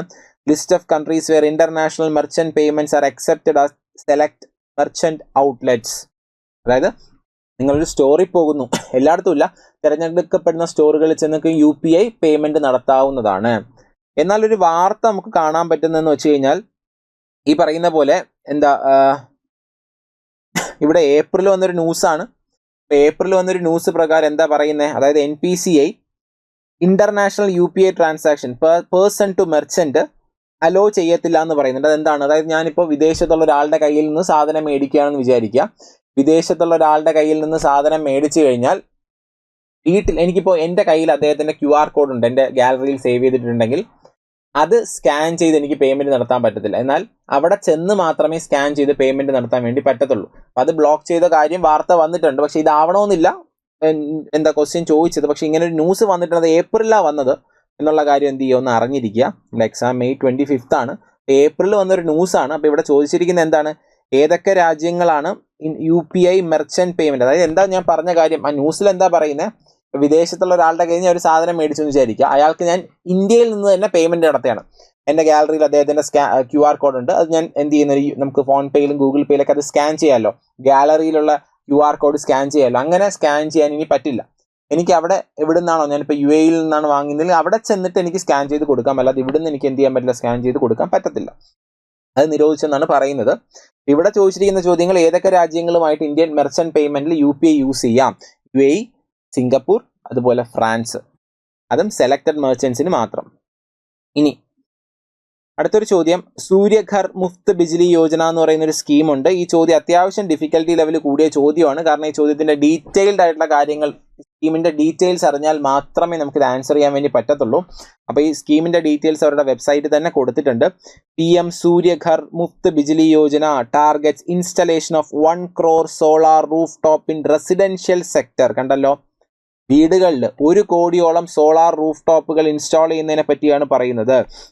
അതുപോലെ തന്നെ ഇവിടെ പറയുന്ന കുറേ കാര്യമുണ്ട്. Ministry of new and renewable energy intends to impart training on installation, operation, maintenance and repair of solar rooftop system at grassroots level. അതിനുശേഷം it creates more than 3 lakh skilled manpower through fresh skilling and upskilling and under scheme component of capacity building. ഇതെല്ലാം തന്നെ അവരുടെ വെബ്സൈറ്റിനകത്ത് കൊടുത്തിട്ടുള്ള ആ സ്കീമിൻ്റെ details ആണ് ഞാനിവിടെ കൊടുത്തിട്ടുള്ളത്. കണ്ടല്ലോ, ആ സ്കീമിൻ്റെ ഡീറ്റെയിൽസ് ആണ് ഞാനിവിടെ കൊടുത്തിട്ടുള്ളത്. ഓക്കെ, അപ്പോൾ സ്കീമിൻ്റെ ഡീറ്റെയിൽസിനകത്ത് കൃത്യമായിട്ടും കാര്യങ്ങൾ പറയുന്നുണ്ട്. അപ്പോൾ അതിനെപ്പറ്റിയാണ് ഇവിടെ ചോദിച്ചിട്ടുള്ളത്. 1 crore solar roof top, training, installation, operation, maintenance, create more than 3 lakh skilled man power. 3 സ്റ്റേറ്റ്മെൻറ്റുകളും ശരിയാണ്. ഇത് കൃത്യമായിട്ട് അതിനെപ്പറ്റിയുള്ള ഡീറ്റെയിൽസ് അറിയാവുന്നവർക്ക് മാത്രമേ ഈ ഒരു ആൻസർ, ഈ ഒരു ക്വസ്റ്റ്യൻ അറ്റൻഡ് ചെയ്യാൻ വേണ്ടി പറ്റത്തുള്ളൂ. ഇതിൻ്റെ ആൻസർ 20 ഓപ്ഷൻ D ആണ് കേട്ടോ. എല്ലാം ശരിയാണ്. ദെൻ അടുത്തത്, കൺസിഡർ ഫോളോയിങ് സ്റ്റേറ്റ്മെന്റ്. ഇതെന്ന് വെച്ചാൽ നമുക്കറിയാം, കഴിഞ്ഞ വർഷങ്ങളിൽ ഈ പറയുന്ന പോലെ കഴിഞ്ഞ വർഷമൊക്കെ ട്രെയിനിൻ്റെ ആക്സിഡൻറ്റുകളൊക്കെ ഉണ്ടായി അല്ലേ. അപ്പോൾ അതുമായിട്ട് ബന്ധപ്പെട്ട് നമ്മൾ കഴിഞ്ഞ കുറച്ച് വർഷങ്ങളായിട്ട് ഈ പറയുന്ന ആക്സിഡൻറ്റുകളൊക്കെ ഉണ്ടാകുമ്പോൾ കവച് എന്ന് പറയുന്ന ആ ഒരു സംവിധാനം വാർത്തകളിൽ ഇടം പിടിക്കുന്നുണ്ടായിരുന്നു. അപ്പോൾ കവച് വന്നു, എന്നിട്ടും കവചിന് ഈ പറയുന്ന പോലെ ആക്സിഡൻറ്റുകൾ തടയാൻ പറ്റിയില്ല എന്നൊക്കെ പറഞ്ഞ് പ്രതിപക്ഷമൊക്കെ ഒരുപാട് വാർത്തകളിൽ കാര്യങ്ങൾ പറയുന്നുണ്ട്. അതിന് വിശദീകരണം കൊടുക്കാൻ നമ്മുടെ റെയിൽവേ മന്ത്രി അശ്വിനി വൈഷ്ണവ് അദ്ദേഹം ഒരുപാട് വിശദീകരണങ്ങൾ കൊടുത്തിട്ടുണ്ടായിരുന്നു. അതൊക്കെ നിങ്ങൾ കണ്ടിട്ടുണ്ടായിരുന്നു. അപ്പോൾ കവച് എന്നൊക്കെ പറഞ്ഞ് കുറച്ച് കാലങ്ങളായിട്ട് ന്യൂസിൽ നിറഞ്ഞു നിൽക്കുന്ന ഒരു സംഗതിയായിരുന്നു. അപ്പോൾ ഇത് ഇൻഫ്രാസ്ട്രക്ചർ എന്ന് വന്ന ഒരു കറണ്ട് അഫയേഴ്സുമായിട്ട് ബന്ധപ്പെട്ട ഒരു ചോദ്യമാണ്. Indian railway have prepared national rail plan to create a future ready railway system by 2028. തെറ്റാ. കാരണം എന്ന് വെച്ച് കഴിഞ്ഞാൽ 2028 അല്ല, പകരം 2030. മനസ്സിലായല്ലോ, അതാണ് ഇവിടെ പറയുന്നത്. NRP vision. NRP എന്ന് വെച്ചാൽ നാഷണൽ റെയിൽവേ പ്ലാൻ. ഈ Kavach is an automated train protection system developed in collaboration with Germany. തെറ്റാ. കാരണം എന്ന് വെച്ച് കഴിഞ്ഞാൽ ഇതെന്ന് പറയുന്നത് ഇന്ത്യ തന്നെ തദ്ദേശീയമായിട്ട് വികസിപ്പിച്ചെടുത്തൊരു സംവിധാനമാണ് കവച് എന്ന് പറയുന്നത്. കൊളാബറേഷൻ വിത്ത് ജർമ്മനി അല്ല. ആ ഒരു സ്റ്റേറ്റ്മെന്റ് എന്താണ്? തെറ്റാണ്. ഇനി അടുത്തത്, Kavach system consist of RFID tags fitted on track in station section. അപ്പോൾ നോക്കി, RFID എന്ന് വെച്ചാൽ റേഡിയോ ഫ്രീക്വൻസി ഐഡന്റിഫിക്കേഷൻ ടാഗ്സ് എന്ത് ചെയ്യുന്നുണ്ട്? ട്രാക്കുകളിൽ സെറ്റപ്പ് ചെയ്യുമെന്ന് പറയുന്നുണ്ട് കവചിൻ്റെ ഭാഗമായിട്ട്. അപ്പോൾ കവച് എന്ന് പറഞ്ഞാൽ എന്താ ഉദ്ദേശിക്കുന്നത്? ഓട്ടോമാറ്റിക് ട്രെയിൻ പ്രൊട്ടക്ഷൻ ആണ്. അതായത് ഓട്ടോമാറ്റിക്കായിട്ട് എന്ത് ചെയ്യുന്നുണ്ട്? എമർജൻസി ബ്രേക്ക് വർക്കാകുന്നു. ഇത്തരത്തിലൊരു എമർജൻസി സിറ്റുവേഷൻ ഉണ്ടാവുകയാണെങ്കിൽ ബ്രേക്ക് വർക്കാകുന്നു, അത്തരത്തിലുള്ള കൊലിഷൻ ഒഴിവാക്കുന്നു, തുടങ്ങിയ കാര്യങ്ങളാണ് ഈ പറയുന്ന ATP, ഈ പറയുന്ന കവച് സംവിധാനത്തിനകത്തുള്ളത്. ഈ 2 സ്റ്റേറ്റ്മെൻറ്റുകളും തെറ്റാണ്. മൂന്നാമത്തത് ശരിയായിട്ടുള്ള സ്റ്റേറ്റ്മെൻറ്റാണ്. പക്ഷെ ഇവിടെ ചോദിച്ചിരിക്കുന്നത് നിങ്ങൾ ശ്രദ്ധിക്കുക, നമ്മൾ എക്സാം ഹാളിൽ ഇരിക്കുമ്പോൾ ഇത്തരത്തിലുള്ള വേർഡ്സ് ഒക്കെ വിട്ടുപോകാൻ ചാൻസ് ഉണ്ട്. നോട്ട് കറക്റ്റ് എന്നാണ് ചോദിച്ചിരിക്കുന്നത്, ശരിയായിട്ടുള്ളതല്ല ചോദിച്ചിരിക്കുന്നത്. നോട്ട് കറക്റ്റ് ആണ് ചോദിച്ചിരിക്കുന്നത്, ശരിയായിട്ടുള്ളതല്ല. അപ്പോൾ 22 ഏതാ വരിക? 192 ആണ് ശരിയായിട്ടുള്ളതല്ലാത്തത്. 192 ആണ് ഇവിടുത്തെ റൈറ്റ് ആയിട്ടുള്ള ആൻസർ എന്ന് പറയുന്നത്. ഓക്കെ, പിന്നെ അടുത്ത ചോദ്യം, with reference to investment consider the following. ഇൻവെസ്റ്റ്മെന്റുമായിട്ട് ബന്ധപ്പെട്ട് bond, stock, hedge fund, venture capital നമ്മൾ കേട്ടിട്ടുണ്ട്. ഇതിൽ ആൾട്ടർനേറ്റ് ഇൻവെസ്റ്റ്മെന്റ് ഫണ്ട് AIF അതിനകത്ത് വരുന്നത് ഏതാണ്? അപ്പോൾ ആൾട്ടർനേറ്റ് ഇൻവെസ്റ്റ്മെന്റ് ഫണ്ട് എന്ന് വെച്ചാൽ പ്രൈവറ്റ് പൂളിംഗ്, പലതരത്തിലുള്ള പല ആൾക്കാരുടെ കയ്യിൽ നിന്ന്, പല സ്ഥാപനങ്ങളിൽ നിന്നുള്ള ഫണ്ടുകൾ ഒരുമിച്ച് പൂൾ ചെയ്ത് നടത്തുന്ന ഇൻവെസ്റ്റ്മെന്റുകളാണ് നമ്മൾ ആൾട്ടർനേറ്റ് ഇൻവെസ്റ്റ്മെന്റ് ഫണ്ട് എന്ന് പറയുന്നത്. അപ്പോൾ അത് പണ്ടത്തുള്ള conventional investment, conventional fund raising പോലെ അല്ല ആൾട്ടർനേറ്റ് ഇൻവെസ്റ്റ്മെന്റ് ഫണ്ട് എന്ന് പറയുന്നത്. ഒരു പ്രത്യേക തരത്തിലുള്ള ഫണ്ടാണ്. നമ്മൾ കൺവെൻഷനലി കേൾക്കുന്ന കാര്യമാണ് ബോണ്ടുകളും സ്റ്റോക്കുകളും അല്ലേ. ബോണ്ടുകൾ എന്ന് പറഞ്ഞാൽ കടപ്പത്രങ്ങൾ നമ്മൾ കേൾക്കുന്നുണ്ട്, സ്റ്റോക്കുകൾ ഷെയർസ് നമ്മൾ കേൾക്കുന്നുണ്ട്. എന്നാൽ ഹെഡ്ജ് ഫണ്ട്, വെഞ്ചർ ക്യാപിറ്റൽ എല്ലാം തന്നെ റീസെൻ്റ് ആയിട്ട് നമ്മൾ കേൾക്കാൻ തുടങ്ങിയതാണ്. അത് AIF വരുന്നു, ഓൾട്ടർനേറ്റ് ഇൻവെസ്റ്റ്മെന്റ് ഫണ്ടിൽ വരുന്നു. പ്രധാനമായിട്ടും ഓൾട്ടർനേറ്റ് ഇൻവെസ്റ്റ്മെന്റ് ഫണ്ട് 3 കാറ്റഗറി ഉണ്ട്, കാറ്റഗറി 1, 2 and 3. അതിനകത്ത് വെഞ്ചർ ക്യാപിറ്റൽ എല്ലാം തന്നെ കാറ്റഗറി 1 വരുന്നത്. അതിനകത്ത് തന്നെ ഏഞ്ചൽ ഇൻവെസ്റ്റ്മെന്റ് എല്ലാം വരുന്നത് കാറ്റഗറി 3 ഈ പറയുന്ന ഹെഡ്ജ് ഫണ്ട് എല്ലാം തന്നെ വരുന്നത്. അപ്പോൾ ഹെഡ്ജ് ഫണ്ടും വെഞ്ചർ ക്യാപിറ്റലും ഓൾട്ടർനേറ്റ് ഇൻവെസ്റ്റ്മെന്റ് ഫണ്ടിന്റെ ഭാഗമാണ്. എന്നാൽ ബോണ്ട്സ് ആൻഡ് സ്റ്റോക്സ് കൺവെൻഷനലി നമ്മൾ യൂസ് ചെയ്യുന്ന ട്രഡീഷണൽ ആയിട്ടുള്ള ഇൻവെസ്റ്റ്മെന്റ് മെത്തേഡ് തന്നെയാണ്. ഇവിടുത്തെ ആൻസർ ഏതാ? AIF 2 വരുന്നത്. ഓപ്ഷൻ ബി ഓൺലി 2 ഇവിടെ AIF ഭാഗമായിട്ട് വരുന്നത്. ഓക്കെ, ഇതത്ര ബുദ്ധിമുട്ടിക്കുന്ന ചോദ്യമല്ല. ഇത് ക്യാപിറ്റൽ മാർക്കറ്റ് എന്നുള്ളൊരു ചോദ്യമാണ്. ഞാൻ പറഞ്ഞു capital market is A hot topic. ഈ പറയുന്ന എക്സാമിൽ ഹോട്ട് ടോപ്പിക് ആയിരുന്നു. അതിൽ നിന്ന് വന്നിട്ടുള്ള ഒരു ചോദ്യമാണ്. ക്യാപിറ്റൽ മാർക്കറ്റ് അത്യാവശ്യം നോക്കിയിട്ട് പോയിട്ടുള്ള ആൾക്കാർക്കാണെങ്കിൽ എന്ത് ചെയ്യാൻ പറ്റും, ഇത് സിമ്പിൾ ആയിട്ട് ആൻസർ ചെയ്യാൻ പറ്റുന്ന ഒരു ചോദ്യമാണ്. പിന്നെ അടുത്ത ചോദ്യം, which of the following are the source of income four reserve bank of India? ഇത് RBIയുടെ ഫംഗ്ഷൻസ് പഠിക്കുമ്പോൾ നമ്മൾ പഠിക്കുന്ന ഒരു കാര്യം തന്നെയാണ്. മാത്രമല്ല നിങ്ങൾ കറണ്ട് അഫയേഴ്സ് പഠിക്കുമ്പോഴും ഇതൊക്കെ കേൾക്കാറുണ്ട് അല്ലേ. ഇപ്പൊ നോക്കി, ഇടയ്ക്കിടയ്ക്ക് നിങ്ങൾ വാർത്തയിൽ കാണാറില്ലേ, RBI ഡിവിഡൻഡ് പ്രഖ്യാപിച്ചു. നമുക്കറിയാം RBI എന്ന് പറയുന്ന ഒരു കൊമേഴ്ഷ്യൽ ബാങ്ക് അല്ലെങ്കിൽ പോലും അവർ പ്രവർത്തിക്കുന്നുണ്ട്, അവർക്ക് ഇൻകം ഏൺ ചെയ്യുന്നുണ്ട്, അതിൽ അവർക്ക് ലാഭമുണ്ട് അല്ലേ. അപ്പോൾ ഈ RBIയുടെ ഷെയർ ഹോൾഡേഴ്സ് എന്ന് പറഞ്ഞാൽ ആരാ? ഗവൺമെന്റ് ആണല്ലേ. RBIയുടെ ഷെയർ ഹോൾഡർ എന്ന് പറയുന്നത് സെൻട്രൽ ഗവൺമെന്റാണ്. അപ്പോൾ സെൻട്രൽ ഗവൺമെന്റ് എന്ത് കൊടുക്കും? RBI ഡിവിഡൻഡ് കൊടുക്കും. ഡിവിഡൻഡ് എന്ന് വെച്ചാൽ ലാഭവിഹിതം. ഞാനിപ്പോൾ ഒരു കമ്പനിയിലെ ഷെയർ മേടിച്ചിട്ടുണ്ടെങ്കിൽ എനിക്ക് ഡിവിഡൻഡ് കിട്ടും, കാരണം കമ്പനിയുടെ ഓണറാണ് ഞാൻ. അപ്പോൾ എനിക്ക് ഡിവിഡൻഡ് കിട്ടും. ഡിവിഡൻഡ് എന്ന് വെച്ചാൽ പ്രോഫിറ്റിന്റെ ഷെയർ ആണ് ഡിവിഡൻഡ് എന്ന് പറയുന്നത് അല്ലേ. അപ്പോൾ ഇവിടെ നോക്കിയേ, സെൻട്രൽ ഗവൺമെന്റിന് എല്ലാ വർഷവും ഇങ്ങനെ RBI ഡിവിഡൻഡ് പ്രഖ്യാപിക്കാറുണ്ട് എന്നുള്ള കേൾക്കാറുണ്ടല്ലോ. അപ്പൊ അങ്ങനെ വരുമ്പോൾ എന്താണ് ഈ പറയുന്ന RBIയുടെ വരുമാനം? RBIക്ക് എങ്ങനെയാണ് വരുമാനം ഉണ്ടാകുന്നത്? RBI ഒരു പ്രോഫിറ്റ് മേക്കിംഗ് എൻറ്റിറ്റി, ഒരു കൊമേഴ്ഷ്യൽ ബാങ്ക് അല്ലെങ്കിൽ പോലും RBIക്ക് പലതരത്തിലൂടെ ഇൻകം കിട്ടാറുണ്ട്. മനസ്സിലായല്ലോ. അതായത് interest income from government security. നമുക്കറിയാം ഓപ്പൺ മാർക്കറ്റ് ഓപ്പറേഷൻസ് വഴിയൊക്കെ ഈ പറയുന്ന പോലെ എന്ത് ചെയ്യുന്നുണ്ട്, ഗവൺമെന്റ് സെക്യൂരിറ്റീസ് വിൽക്കുകയും വാങ്ങുകയും ചെയ്യുന്ന വഴി ഓപ്പൺ മാർക്കറ്റ് ഓപ്പറേഷൻസിലൂടെ അവർക്ക് ഇൻട്രസ്റ്റ് ഇൻകം കിട്ടാറുണ്ട്. അതുപോലെ തന്നെ വിദേശത്തുള്ള ഫോറക്സ് റിസർവ് മാനേജ്മെന്റ് വഴി ഇപ്പോൾ US ട്രഷറി ബോണ്ട്സ് ഒക്കെ RBI ഹോൾഡ് ചെയ്യുന്നുണ്ട്. അപ്പോൾ അതിൽ നിന്നെല്ലാം തന്നെ ഇൻട്രസ്റ്റ് കിട്ടാറുണ്ട്. ലിക്വിഡിറ്റി മാനേജ്മെന്റ് ഓപ്പറേഷൻസ് റിപ്പോ വഴി, അതുപോലുള്ള നമുക്കറിയാം ഈ പറയുന്ന ലിക്വിഡിറ്റി മാനേജ് ചെയ്യാൻ വേണ്ടി റിപ്പോ നമ്മൾ യൂസ് ചെയ്യുന്നുണ്ട്. അത്തരത്തിലുള്ള കാര്യങ്ങളൊക്കെ നമ്മൾ യൂസ് ചെയ്യാറില്ല. MSF ഒക്കെ യൂസ് ചെയ്യുന്നുണ്ട്. അതിൽ നിന്നെല്ലാം തന്നെ വരുമാനം കിട്ടുന്നുണ്ട്. ദെൻ കറൻസി ഇഷ്യൂ അല്ലെ. കറൻസി എന്ന് പറഞ്ഞാൽ നമ്മുടെ രാജ്യത്തെ ഡൊമസ്റ്റിക് കറൻസി RBI ആണ് പ്രിന്റ് ചെയ്യുന്നത്. പ്രിന്റ് ചെയ്ത് ഇഷ്യൂ ചെയ്യുന്ന സമയത്ത് RBIക്ക് അവിടെ ഒരു ലാഭം ഉണ്ടാകാറുണ്ട്. ഉദാഹരണം പറഞ്ഞാൽ 100 രൂപയുടെ കറൻസി പ്രിന്റ് ചെയ്യാൻ RBIക്ക് ഒരു 3 രൂപ ചിലവായെങ്കിൽ ആ കറൻസി RBIക്ക് അവിടെ കിട്ടുന്ന ലാഭം എന്ന് വെച്ചാൽ 97 രൂപയാണ്. അല്ലെങ്കിൽ ഒരു 500 രൂപയുടെ കറൻസി പ്രിന്റ് ചെയ്യാൻ RBIക്ക് ഒരു 5 rupees ആണ് ചിലവായെങ്കിൽ അവിടെ RBIക്ക് 495 rupees അവിടെ ലാഭം. അപ്പോൾ കറൻസി ഇഷ്യൂ എന്നല്ല, ഇതിന്റെ സെയിനിയറേജ് എന്ന് പറയും. അപ്പോൾ സെയിനിയറേജ് എന്ന് ഉദ്ദേശിക്കുന്നത് ഇത്തരത്തിൽ കറൻസി പ്രിന്റ് ചെയ്യാനാകുന്ന കോസ്റ്റും അതിന്റെ മാർക്കറ്റ് വാല്യൂവും തമ്മിലുള്ള വ്യത്യാസം, അത് RBIയുടെ പ്രോഫിറ്റ്. അപ്പോൾ ഇത്തരത്തിൽ പല മാർഗങ്ങളിലൂടെ എന്ത് ചെയ്യുന്നുണ്ട്, RBIക്ക് വരുമാനം കിട്ടുന്നുണ്ട്. മനസ്സിലായല്ലോ. ഈ വരുമാനത്തിന്റെ ഒരു ഭാഗമാണ്, ലാഭത്തിന്റെ ഒരു ഭാഗമാണ് RBI ഡിവിഡൻഡ് ആയിട്ട് ഗവൺമെന്റിന് എന്ത് ചെയ്യുന്നത്, ട്രാൻസ്ഫർ ചെയ്യുന്നത് എന്നുള്ള കാര്യം മനസ്സിലാക്കുക. അപ്പോൾ economic capital framework ECF guide lines പ്രകാരം RBI അവരുടെ ക്യാപിറ്റൽ റിസർവ് എന്ത് ചെയ്യുന്നുണ്ട്, ക്യാപിറ്റൽ റിസർവിന്റെ ഒരു ഭാഗം മാറ്റി വെച്ചതിന് ശേഷം മറ്റൊരു ഭാഗം എന്ത് ചെയ്യാറുണ്ട്, ഗവൺമെന്റിന് ലാഭവിഹിതം ഡിവിഡൻഡ് ആയിട്ട് കൊടുക്കാറുണ്ട്. അത് ബിമൽ ജലൻ കമ്മിറ്റി റിപ്പോർട്ട് പ്രകാരമാണ് എന്ത് ചെയ്യുന്നത്, ഇപ്പോൾ RBI ഈ പറയുന്ന പോലെ ഡിവിഡൻഡ് ഗവൺമെന്റിന് വിതരണം ചെയ്യുന്നത്. അപ്പോൾ അതുമായിട്ട് ബന്ധപ്പെട്ടൊരു ചോദ്യമാണ്, ഡിവിഡൻഡുമായിട്ട് ബന്ധപ്പെട്ടല്ല RBIയുടെ വരുമാന മാർഗം, സോഴ്സ് ഓഫ് ഇൻകം ഏതൊക്കെയാണ്, ഏതൊക്കെ സോഴ്സിൽ നിന്നാണ് RBIക്ക് ഇൻകം കിട്ടുന്നത് എന്നുള്ളതാണ് ഇവിടെ ചോദിച്ചിട്ടുള്ളത്. Buying and selling of government bonds ആണ് അല്ലെ, ഓപ്പൺ മാർക്കറ്റ് ഓപ്പറേഷൻ അല്ലെ ആണല്ലോ. ഗവൺമെന്റ് ബോണ്ടുകൾ വിൽക്കുകയും വാങ്ങുകയും ചെയ്യുമ്പോൾ അവിടെ ഒരു ഇൻട്രസ്റ്റ്, ഒരു കൂപ്പൺ RBIക്ക് കിട്ടാറുണ്ട്. Then buying and selling of foreign currency ആണ് അല്ലെ, സ്റ്റെറിലൈസേഷൻ. ഈ ഫോറിൻ കറൻസി വിൽക്കുകയും വാങ്ങുകയും ചെയ്യുമ്പോൾ അവിടുന്ന് എന്ത് ചെയ്യുന്നുണ്ട്, RBIക്ക് ലാഭം കിട്ടാറുണ്ട്. Then pension fund management RBI ആയിട്ട് ബന്ധപ്പെട്ട കാര്യമല്ല. ദെൻ ലെൻഡിങ് ടു പ്രൈവറ്റ് കമ്പനീസും RBI ആയിട്ട് ബന്ധപ്പെട്ടല്ല. RBIക്ക് പ്രൈവറ്റ് കമ്പനി, RBI NBFCകൾക്കെല്ലാം തന്നെ സഹായം ചെയ്യുന്നുണ്ട്. പക്ഷേ പ്രൈവറ്റ് കമ്പനീസിന് അങ്ങനെ RBI ലോൺ കൊടുക്കുന്നുണ്ടെന്ന് തന്നെ നമുക്ക് അറിയുന്ന കാര്യമല്ല, നമ്മൾ പഠിച്ചിട്ടില്ല, RBIയുടെ ഫംഗ്ഷനായിട്ട് പഠിച്ചിട്ടില്ല. Printing and distribution of currency notes നമ്മൾ പഠിച്ചിട്ടുണ്ടല്ലേ. ഇവിടെ നോക്കിയേ, ഇവിടെ 2 കാര്യങ്ങൾ വെച്ചിട്ട് നിങ്ങൾക്ക് ആൻസറിലോട്ട് എത്തിച്ചേരാൻ പറ്റും. ഒന്ന് നോക്കിയേ, ഒന്ന് ലെൻഡിങ് ടു പ്രൈവറ്റ് കമ്പനീസ് നമുക്ക് റോങ് ആണ് എന്നുണ്ടെങ്കിൽ 4ാമത്തെ ഓപ്ഷൻ സ്റ്റേറ്റ്മെന്റ് വരുന്ന ഓപ്ഷൻസ് നമുക്ക് അവിടെ എന്ത് ചെയ്യാം, എലിമിനേറ്റ് ചെയ്യാം. പിന്നെ A and D ആണ് റിമൈനിങ് ആയിട്ടുള്ള ഓപ്ഷൻസ് അതിൽ A 1 and 2 only, D 1, 2 and 5 only, which means അഞ്ചാമത്തെ സ്റ്റേറ്റ്മെൻറ്റ് റൈറ്റ് ആണോ റോങ് ആണോ നോക്കിയാൽ നമുക്ക് ആൻസർ കിട്ടില്ല. Printing and distribution of currency notes വഴി RBIക്ക് പണം കിട്ടുന്നുണ്ട് എന്ന് അറിഞ്ഞു കഴിഞ്ഞാൽ, അല്ലെങ്കിൽ വരുമാനം കിട്ടുന്നുണ്ട് എന്ന് അറിഞ്ഞു കഴിഞ്ഞാൽ നമുക്ക് ഇതും അങ്ങ് എലിമിനേറ്റ് ചെയ്ത് ഓപ്ഷൻ ഡിയിലോട്ട് ആൻസറായിട്ട് എത്താം. മനസ്സിലായല്ലോ? ഇങ്ങനെ ആൻസർ എത്താനുള്ള ഒരു മാർഗം ഇവിടെ തന്നെ ഉണ്ടായിരുന്നു, 2 സ്റ്റേറ്റ്മെൻറ്റുകൾ മാത്രം അറിഞ്ഞിരിക്കെ. ഇത് സിമ്പിൾ ആയിട്ടുള്ള ഒരു ചോദ്യമായിട്ടാണ് ഞാൻ കണക്കാക്കുന്നത്. ഇനി ബാക്കിയെല്ലാം തന്നെ എക്സാം എഴുതിയ ആൾക്കാരുടെ അഭിപ്രായം അനുസരിച്ചിരിക്കും. ദെൻ അടുത്ത ചോദ്യം എന്ന് പറയുന്നത് RBI ആയിട്ട് ബന്ധപ്പെട്ട വീണ്ടൊരു ചോദ്യമാണ്. RBI ആയിട്ട് ബന്ധപ്പെട്ട ചോദ്യം അല്ല, അതിൽ ഫസ്റ്റ് സ്റ്റേറ്റ്മെന്റിൽ RBI വന്നിട്ടുണ്ടെന്നേ ഉള്ളൂ. ഇത് കൃത്യമായിട്ട് പറഞ്ഞാൽ ക്യാപിറ്റൽ മാർക്കറ്റുമായിട്ട് ബന്ധപ്പെട്ട ഒരു ചോദ്യമാണ്. RBI mandates all the listed companies in India to submit a business responsibility and sustainability report.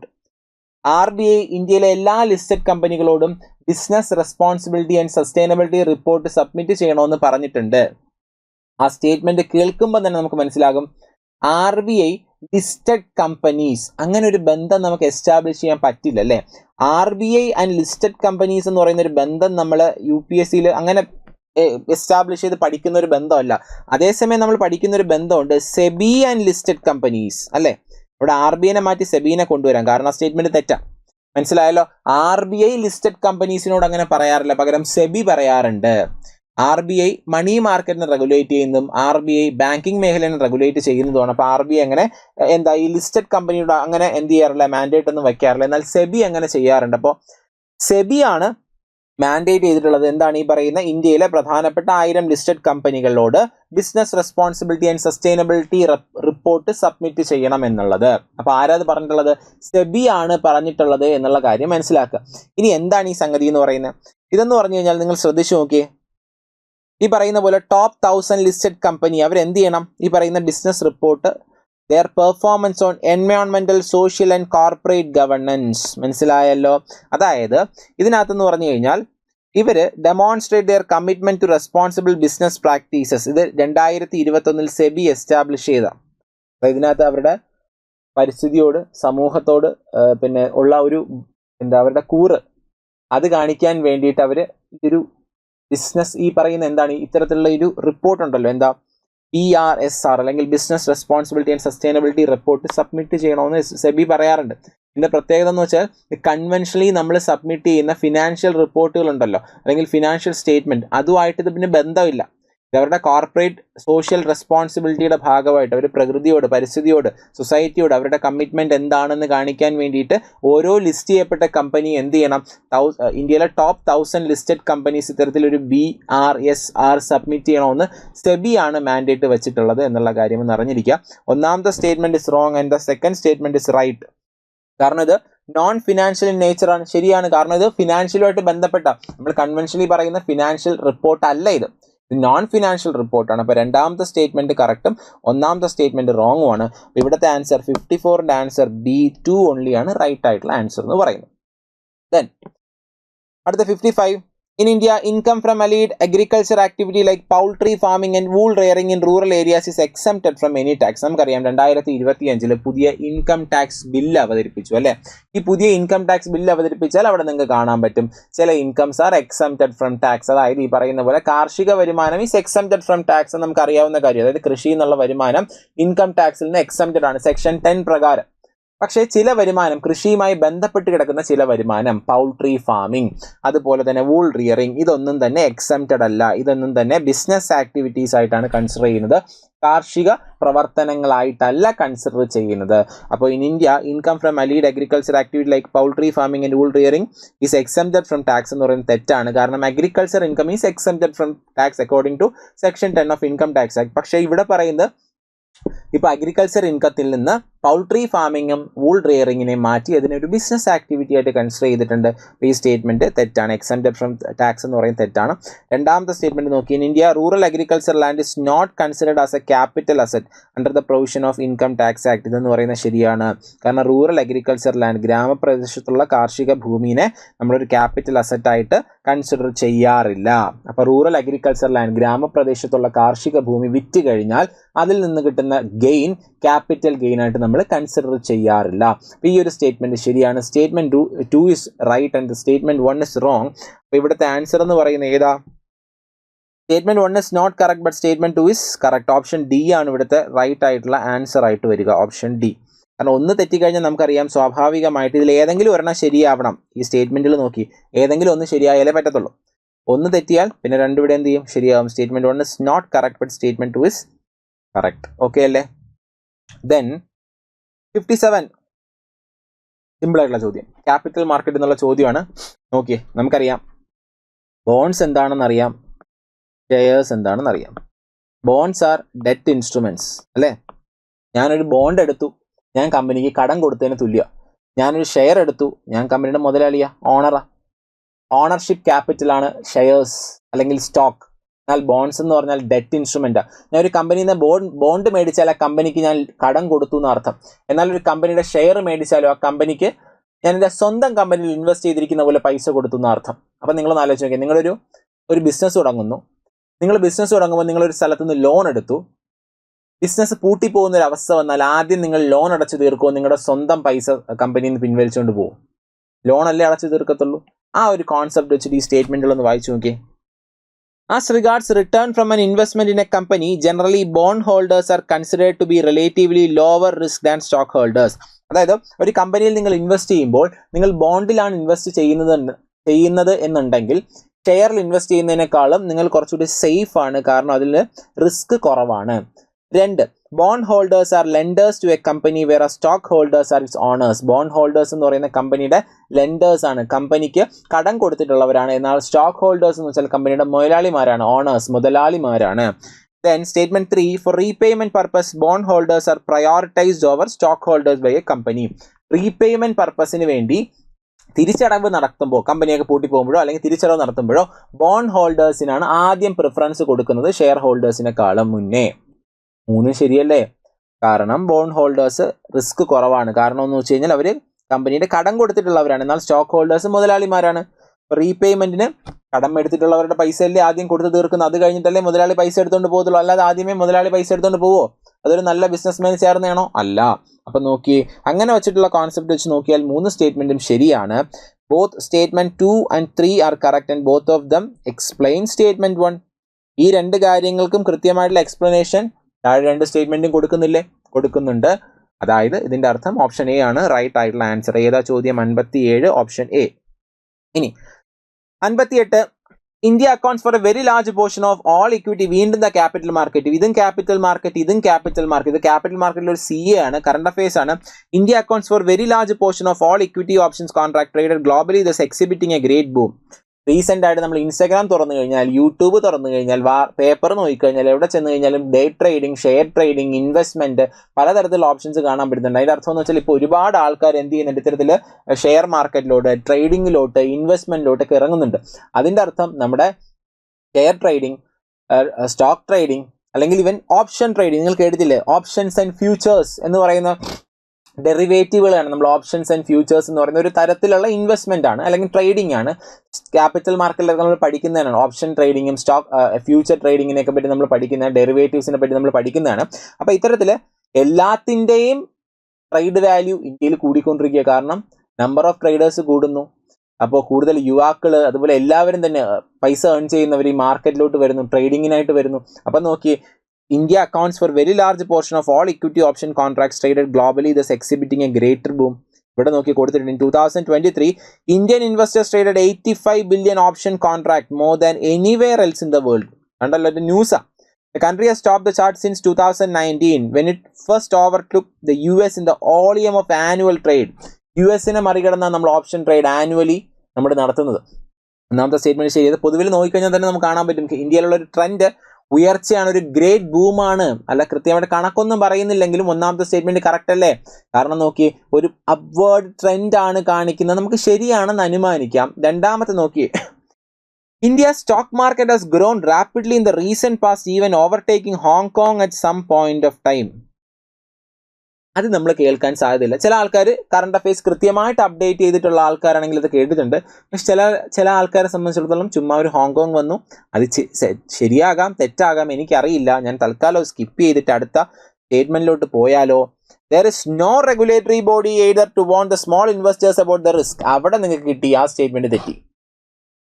ഇന്ത്യയിൽ റെഗുലേറ്ററി ബോഡി ഇല്ലേ? എല്ലാ ദിവസവും പേപ്പറിലും അതുപോലെ പല സ്ഥലങ്ങളിലും വാർത്തകളിലും സെബിനെ പറ്റി നമ്മൾ കേൾക്കുന്നതല്ലേ. SEBI, securities exchange board of India. നിങ്ങളൊരു ഇൻവെസ്റ്റ് ചെയ്യുന്ന ഒരാളാണെങ്കിൽ നിങ്ങൾ ഇൻവെസ്റ്റ് ചെയ്യുന്ന ഗ്രോയിലോ സ്റ്റോക്സിലോ ഒക്കെ അവരുടെ ആപ്പിൽ കയറി നോക്കിയാൽ ഫ്യൂച്ചേഴ്സും ഓപ്ഷൻസ് ഒക്കെ എടുക്കുന്ന സമയത്ത് അവിടെ കാണും സെബിയുടെ കൃത്യമായിട്ടുള്ള നിർദ്ദേശങ്ങൾ. നിങ്ങൾ ഫ്യൂച്ചേഴ്സ് ആൻഡ് ഓപ്ഷൻസ് എന്ന് പറയുന്ന റിസ്ക് കൂടിയ സാധനമാണ്. അതിൽ ഇൻവെസ്റ്റ് ചെയ്യുന്ന 90% ആൾക്കാരുടെ പൈസ നഷ്ടപ്പെടാറുണ്ട്. നിങ്ങൾ ട്രേഡ് ചെയ്തില്ലെങ്കിലും നിങ്ങൾ പല സ്ഥലങ്ങളിലും വാർത്തകളിലും അതുപോലെ പരസ്യങ്ങളെ കണ്ടിട്ടില്ലേ, സെബി ആൾക്കാരെ എന്ത് ചെയ്യാറുണ്ട്, കൃത്യമായിട്ട് പറയാറുണ്ട്, വാണിംഗ് കൊടുക്കാറുണ്ട്. അപ്പൊ കൃത്യമായിട്ട് ഇന്ത്യയിൽ ക്യാപിറ്റൽ മാർക്കറ്റ് റെഗുലേറ്റ് ചെയ്ത് തന്നെ പ്രവർത്തിക്കുന്നത് അതിന്റെ റെഗുലേറ്ററി ബോഡി സെബിയാണ്. There is no regulatory body either to want the small investor എന്ന് പറഞ്ഞു കഴിഞ്ഞാൽ അത് തെറ്റാണ്. കാരണം എന്ന് വെച്ചാൽ ഇന്ത്യയിൽ കൃത്യമായിട്ടും സ്റ്റോക്ക് മാർക്കറ്റിൽ നടക്കുന്ന കാര്യങ്ങൾ സെബിയുടെ റെഗുലേഷനിലൂടെ തന്നെയാണ് പോകുന്നത്.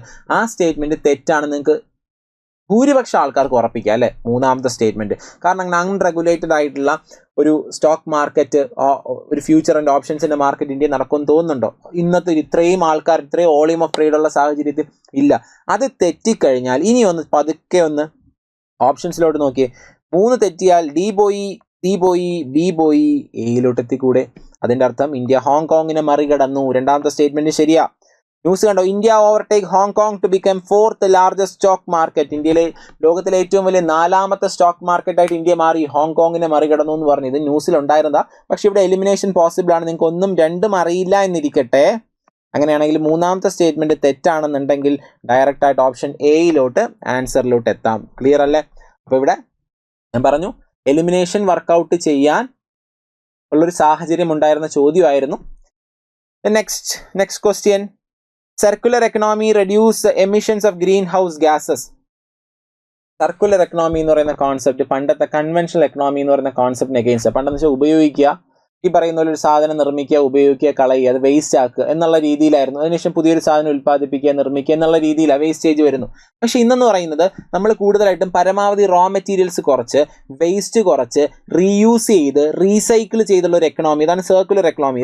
റെഡ്യൂസ്, റീയൂസ്, റീസൈക്കിൾ എന്നൊക്കെ പറയുന്ന ഒരു സർക്കുലർ എക്കണോമി. അവിടെ പരമാവധി വേസ്റ്റേജ് കുറയ്ക്കുക, പരമാവധി എമിഷൻ കുറയ്ക്കുക, പരമാവധി റോ മെറ്റീരിയൽസ് നമ്മുടെ പ്രകൃതിനെ എക്സ്പ്ലോയിറ്റ് ചെയ്ത് കുറയ്ക്കുക. അപ്പോൾ അതാണ് സർക്കുലർ എക്കണോമി എന്ന് പറയുന്ന ഒരു കോൺസെപ്റ്റിന്റെ ഒരു ചെറിയ രൂപം. ഇവിടെ ഇനി വായിച്ചു നോക്കിയേ, circular economy reduce emissions of green house gas അല്ലേ. നമ്മൾ ഉപയോഗിക്കുന്ന വസ്തുക്കൾ കുറയ്ക്കുമ്പോൾ, ഈ പറയുന്ന റീസൈക്ലിംഗ് കൂട്ടുമ്പോൾ ഗ്രീൻ ഹൗസ് ഗ്യാസ് എമിഷൻ കുറയുന്നില്ലേ? കുറയുന്നുണ്ട്. Circular economy reduce use of raw material as input. ശരിയല്ലേ? കാരണം നമ്മൾ ഉപയോഗിക്കുന്ന റോ മെറ്റീരിയൽസ് കുറയ്ക്കുന്നു അല്ലെ, നമ്മൾ ഇൻപുട്ടായിട്ട് റോ മെറ്റീരിയൽസ് എടുക്കുന്നത് കാരണം നമ്മൾ റെഡ്യൂസ് ചെയ്തു, നമ്മൾ റീയൂസ് ചെയ്യുന്നു, നമ്മൾ റീസൈക്കിൾ ചെയ്യുന്നു. അപ്പോൾ എന്ത് ചെയ്യുന്നുണ്ട്? റോ മെറ്റീരിയൽസ് കുറയുന്നു. അതുവഴി വേസ്റ്റേജ് കുറയുന്നില്ലേ? കുറയുന്നുണ്ട്. 3 സ്റ്റേറ്റ്മെന്റും ശരിയാ. ഇവിടെ ഏത് വരും? Both statement 2 and 3 are correct and both of them explain statement 1.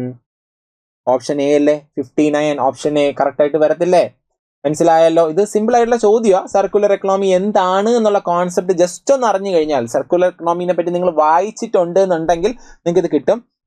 നോക്കിക്കഴിഞ്ഞാൽ കൃത്യമായിട്ട് പറഞ്ഞു കഴിഞ്ഞാൽ ഇത് നമ്മുടെ യൂണിയൻ മിനിസ്റ്റർ ആയിട്ടുള്ള ഭൂപേന്ദർ യാദവ് ഒരു എന്ത് ചെയ്യുന്നുണ്ട്, ഈ പറയുന്ന പോലെ നമ്മുടെ ഇത്തവണ ബ്രസീലില് സാവോപോളോയിൽ 2025 world circular economy forum organise ചെയ്തിരുന്നു. അതിന്റെ ഭാഗമായിട്ട് അടുത്ത വർഷം India circular economy forum host ചെയ്യാൻ താല്പര്യമുണ്ട് എന്ന് അറിയിച്ചിരുന്നു. അതൊക്കെ ന്യൂസിൽ വന്ന കാര്യമാണ്, ഞാൻ നിങ്ങൾക്ക് കൊടുത്തതേ ഉള്ളൂ. അപ്പോൾ ഇതൊക്കെ ന്യൂസിൽ വന്നിട്ടുണ്ടായിരുന്നു. അതുമായിട്ട് ബന്ധപ്പെട്ടായിരിക്കാം ഇത്തരത്തിൽ എന്ത് ചെയ്തിട്ടുള്ളത്, ഇത്തരത്തിലൊരു സർക്കുലർ എക്കണോമിയായിട്ട് ബന്ധപ്പെട്ട ചോദ്യം വന്നിട്ടുള്ളത് നമ്മൾ പ്രതീക്ഷിക്കുന്നുണ്ട്. നെക്സ്റ്റ് ക്വസ്റ്റ്യൻ, 60ാമത്തെ ചോദ്യം. 60 ഇൻ ദ സെൻസ് ഈ ഒരു ക്വസ്റ്റ്യൻ പേപ്പറിൽ 60ാമത്തെ ചോദ്യം, ക്യാപിറ്റൽ റെസീപ്റ്റ്സ്, ബോറോയിങ്സ്, ഇൻട്രസ്റ്റ് നമ്മൾ ക്ലാസ്സിൽ എക്സ്പ്ലെയിൻ ചെയ്ത എന്താണ് ക്യാപിറ്റൽ റെസീപ്റ്റ്, എന്താണ് ക്യാപിറ്റൽ എക്സ്പെൻഡിച്ചർ, ക്യാപിറ്റൽ ബഡ്ജറ്റ് ഒക്കെ നമ്മുടെ എക്സ്ട്രീം ക്ലാസ്സിൽ, പ്രിലിംസ് എക്സ്ട്രീമിൽ ഡിസ്കസ് ചെയ്താണ്. ക്ലാസ്സിൽ അറ്റൻഡ് ചെയ്തിട്ടുള്ളവരിൽ അല്ലെങ്കിൽ NCERT വായിച്ചിട്ടുള്ളവർ അല്ലെങ്കിൽ ഇത് പഠിച്ചിട്ട് പോയിട്ടുള്ളവർക്കാണെങ്കിൽ ഇത് സിമ്പിൾ ആയിട്ട് ആൻസർ കിട്ടും. Capital receipts create liability or reduction in asset. നമ്മളിതാ പറഞ്ഞു കിടക്കുന്നുണ്ട് കണ്ടോ. ക്യാപിറ്റൽ റെസീപ്റ്റ് ലൈബിലിറ്റി കൂട്ടുന്നു, ക്രിയേറ്റ് ചെയ്യുന്നു, അസറ്റ് കുറയ്ക്കുന്നു. കണ്ടല്ലോ അല്ലേ? ആ സ്റ്റേറ്റ്മെന്റ് അതുപോലെ കൊടുത്തിട്ടുണ്ട്. Capital receipts create liability or causes a reduction the asset of the government. ശരിയല്ലേ? ആണല്ലോ. Borrowings and disinvestment are capital receipt അല്ലേ. ക്യാപിറ്റൽ റെസീപ്റ്റ്സിനകത്ത് ബോറോയിങ്സ്, അപ്പോൾ നമ്മൾ എന്ത് ചെയ്യുന്നു? ലൈബിലിറ്റി കൂടുന്നു. ഡിസ്ഇൻവെസ്റ്റ്മെന്റ് അസറ്റ് കുറയുന്നു, പക്ഷെ പൈസ കിട്ടുന്നു. അത് രണ്ടും തന്നെ എന്താ?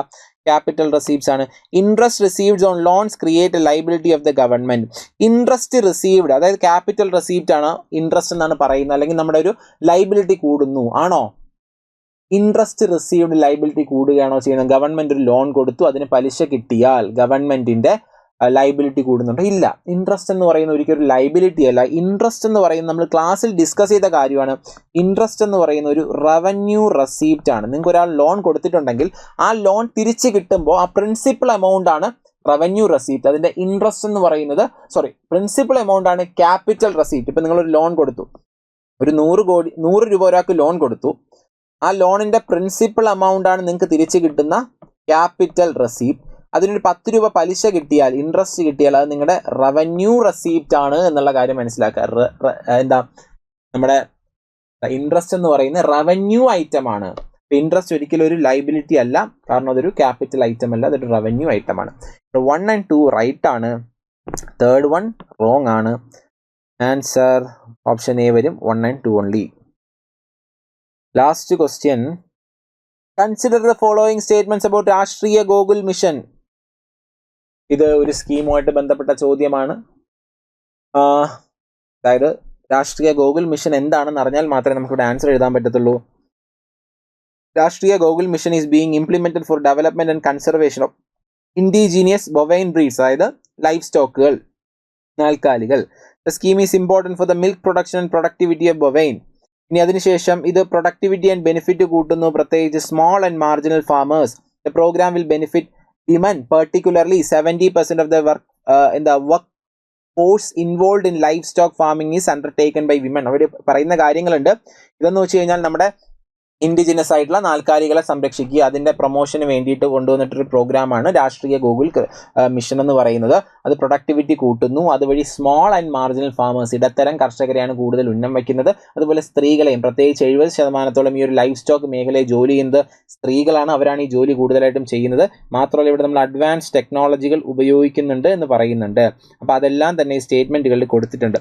It is important for the upliftment of rural poor as majority of the low producing indigenous elements are small and marginal farmers and landless labourers. ശരിയല്ലേ? സ്ത്രീകള്, സ്മോൾ ആൻഡ് മാർജിനൽ ഫാമേഴ്സ് തുടങ്ങിയ ആൾക്കാർക്കാണ് ഈ പറയുന്ന പോലെ കൂടുതലായിട്ടും കന്നുകാലികളുടെ കൃഷിയുള്ളത്, കന്നുകാലികളെ നോക്കുന്നത്. അപ്പോൾ അവരുടെ ഉന്നമനത്തിന് ഈ ഒരു രാഷ്ട്രീയ ഗോകുൽ മിഷൻ ഹെൽപ്പ് ചെയ്യും. It was initiated to promote indigenous cattles and buffaloes rearing and conservation a scientific and holistic manner. അതല്ലേ നമ്മളിവിടെ കൊടുത്തിട്ടുണ്ട്, advance technologies, scientific manner use ചെയ്ത് നമ്മൾ എന്ത് ചെയ്യുന്നുണ്ട്, കൺസർവ് ചെയ്യുന്നു. To promote indigenous cattle and buffalo rearing, conservation, scientific and holistic manner. ഇതെല്ലാം തന്നെ ഗവൺമെന്റിന്റെ വെബ്സൈറ്റിൽ നിന്ന് ഞാൻ എടുത്തിട്ടുള്ളതാണ് കേട്ടോ. ഗവൺമെന്റ് വെബ്സൈറ്റിൽ നിന്ന് അനിമൽ ഹസ്ബൻഡറി ആൻഡ് ഡയറിംഗ് എന്ന് പറയുന്ന അവരുടെ ഡിപ്പാർട്ട്മെന്റിന്റെ വെബ്സൈറ്റിൽ കൊടുത്തിട്ടുണ്ട്. അപ്പോൾ നിങ്ങളൊരു മിഷൻ പഠിക്കുമ്പോൾ, ഏതെങ്കിലും സ്കീമുകളൊക്കെ പഠിക്കുമ്പോൾ ഞാൻ പലപ്പോഴും പറയുന്നുണ്ട്, എക്സ്ട്രീം സമയത്തും പറഞ്ഞ കാര്യമാണ്, നീതി ആയോഗ്, അതുപോലെ തന്നെ RBI, അത്തരത്തിലുള്ള പല വെബ്സൈറ്റുകൾ അല്ലെങ്കിൽ സ്കീമുകൾ, പല മന്ത്രാലയങ്ങളുടെ സ്കീമുകളൊക്കെ വരുമ്പോൾ അവരുടെ വെബ്സൈറ്റിൽ തന്നെ നോക്കുക. PIB ഒരു ന്യൂസ് കണ്ടു കഴിഞ്ഞാൽ അത് അവരുടെ വെബ്സൈറ്റിൽ കയറി ഡീറ്റെയിൽഡ് ആയിട്ട് ഒന്ന് വായിച്ചു നോക്കാൻ വേണ്ടി ശ്രമിക്കുക. അപ്പോൾ അതിനകത്ത് കൃത്യമായിട്ട് സ്റ്റേറ്റ്മെന്റുകൾ നമ്മൾ കാണുന്നുണ്ട്. അപ്പോൾ സ്റ്റേറ്റ്മെന്റുകൾ കാണുമ്പോഴുള്ള ഗുണമെന്ന് വെച്ച് കഴിഞ്ഞാൽ നമുക്ക് പിന്നീട് അത് ഓർമ്മ നിൽക്കും, ഇത് എവിടെയോ വായിച്ചിട്ടുണ്ട്, ശരിയാണെന്നുള്ളൊരു ഓർമ്മ ഉണ്ടാകും. അപ്പോൾ ഇവിടുത്തെ ആൻസർ എന്ന് പറഞ്ഞാൽ 2 സ്റ്റേറ്റ്മെന്റും കറക്റ്റാണ്, ബോത്ത് 1 and 2.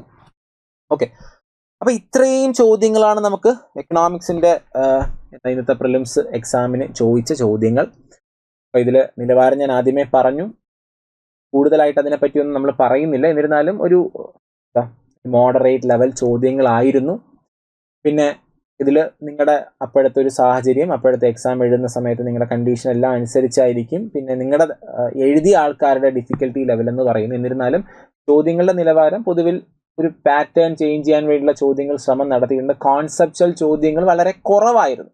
മുൻ വർഷങ്ങളിൽ UPSC എക്കണോമിക്സിന് ചോദിക്കുന്ന ആ ഒരു കോൺസെപ്റ്റുകൾ, money and banking, RBI, inflation, അത്തരത്തിലുള്ള കോൺസെപ്റ്റുകൾ ഇവിടെ കാണാൻ പറ്റില്ല. ആ കൂടെ കോൺസെപ്റ്റുകൾ എന്ന് പറയുന്നത് ഫിസിക്കൽ പോളിസിയായിട്ട് ബന്ധപ്പെട്ട കോൺസെപ്റ്റുകൾ, ക്യാപിറ്റൽ മാർക്കറ്റിൽ നിന്നുള്ള കുറച്ച് കാര്യങ്ങളും ചോദിച്ചിട്ടുണ്ട്. കൂടുതലും ആക്ച്വൽ ആയിരുന്നു.